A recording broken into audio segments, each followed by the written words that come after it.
अच्छा, कहाँ रहते हो? रोड पे रहते इतनी दूर से यहाँ आते हो कचरा चुनने? हैं।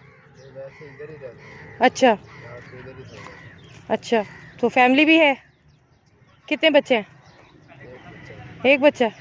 अच्छा, तो कितना को बन जाता है ये सारा दिन? ये बैग्स वगैरह चुनते हो, गत्ता वगैरह, कितने को दिहाड़ बन जाती?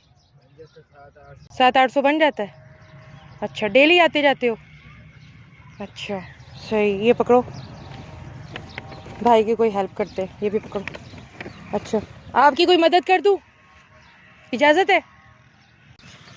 भाई कबूल करे, ठीक है। मुझे नज़र आया, मैंने कहा मेरा भाई लगता है खाना खा रहा है दोपहर का, ठीक है, तो ये आटा रखो, तुम्हारे काम आएगा। ठीक है, बहुत शुक्रिया। अमूमन तो आज आप लोगों का दिन है, मज़दूरों का। मज़दूर बेचारा लगा हुआ है खेतों में बैठा, इस तरह धूप पर खा